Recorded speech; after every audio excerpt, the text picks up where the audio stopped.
સુરત મહાનગરપાલિકાના ward number 18 માં કોર્પોરેશનની એક સીટ માટે યોજાનારી પેટા ચૂંટણી માટે કોંગ્રેસ પાર્ટી દ્વારા સંજયભાઈ રામાનંદને ઉમેદવાર તરીકે જાહેર કર્યા છે, જેઓએ આજે કોંગ્રેસના નેતાઓ અને સમર્થકો સાથે ઉમેદવારી પત્રક ભર્યું હતું। બીજી તરફ ભાજપે પેટા ચૂંટણીના ઇલેક્શનમાં આહિર સમાજના અગ્રણી જીતુભાઈ કાછડને મેદાનમાં ઉતાર્યા છે। સુરત મહાનગરપાલિકાના વોર્ડ નંબર 18 લીંબાયત પર્વત કુંભારિયામાં કોર્પોરેશનની એક સીટ માટે યોજાનારી પેટા ચૂંટણી માટે કોંગ્રેસ પાર્ટી દ્વારા સણિયા હેમાદ ગામના વતની સંજયભાઈ રામાધા રામાનંદને ઉમેદવાર તરીકે જાહેર કર્યા છે, જેઓએ આજે સુરત કલેક્ટર કચેરી ખાતે કોંગ્રેસના નેતાઓ અને સમર્થકો સાથે પોતાની ઉમેદવારી ફોર્મ ભર્યું હતું। આ ચૂંટણી આગામી 16 ફેબ્રુઆરીના રોજ યોજાશે, તેનું પરિણામ 18 ફેબ્રુઆરીના રોજ જાહેર કરવામાં આવશે। કોંગ્રેસના ઉમેદવાર સંજયભાઈ રામાનંદે જણાવ્યું હતું કે હું સણિયા હેમાદ ગામનો ડેપ્યુટી માજી સરપંચ રહ્યો છું, ગામની સેવા કરી છે। મારી પત્ની જાગૃતિબેન પણ સરપંચ રહ્યા છે, એમને પણ ગામની સેવા કરી છે। અમે કોર્પોરેટરનું પણ ઇલેક્શન લડ્યા છે। સણિયા હેમાદ સરકારી મંડળીનો હું ડિરેક્ટર છું અને ઘણી સંસ્થાઓ સાથે જોડાયેલો છું। અમારા વિસ્તારમાં ઘણા બધા ઢગલાબંધ મુદ્દાઓ છે, પણ મેઇન મુદ્દો ખાડીનો છે। અમારો જે વિસ્તાર છે તે ગરીબ વર્ગથી ભરેલો વિસ્તાર છે।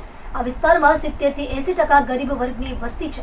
મતદારોને એવો મેસેજ છે કે ખાડી પર જેટલું પણ દુઃખ પડ્યું છે અને તે દુઃખનું નિરાકરણ આ લોકો લાવ્યા જ નથી અને લગભગ લાવવાના પણ નથી, જેથી કરીને તમારો કિંમતી અને પવિત્ર મત એવા માણસોને આપો કે જે માણસ રેલ વખતે તમારી પડખે રાત અને દિવસ ઊભા રહે। આજ રોજ સુરત મહાનગરપાલિકામાં 16મી તારીખે યોજાનાર પેટા ચૂંટણીના ઉમેદવાર શ્રી સંજયભાઈ રામાનંદજીના ઉમેદવારી પત્ર ફોર્મ ભર્યું છે અમે, અને એ ફોર્મ એવી રીતે ભર્યું છે કે સંજય રામાનંદી જેવો એક સારો કાર્યકર્તા, જે લોકોની વચ્ચેનો કાર્યકર્તા છે, લોકોની વચ્ચે રહેનારો છે, સતત આખા વિસ્તારના સંપર્કમાં છે અને એ વિસ્તારના સમસ્યાઓથી વાકેફ છે।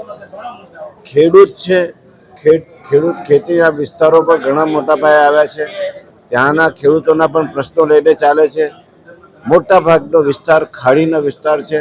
ગરીબ વિસ્તારોમાં ખાડીના પાણી વધુ વરસાદ પડવાથી ખાડીના પાણી ભરાઈ જાય છે।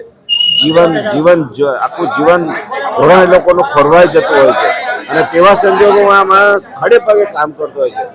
એ લોકોને ફૂડ પેકેટથી માંડીને તમામ સમસ્યાઓ જ્યાં સુધી એ પૂર્ણ ન થાય ત્યાં સુધી એ મહેનત કરતાનો માણસ છે અને કોંગ્રેસ પાર્ટીએ એક લોકોનો ઉમેદવાર આપ્યો છે, લોક ચાહનાવાળો ઉમેદવાર આપ્યો છે અને એ અમે ચોક્કસપણે એમ કહીશું કે અમે આવનારી ચૂંટણીમાં ભૂપેન્દ્ર સોલંકી જેવી પાછી પુનરાવર્તન કરીશું।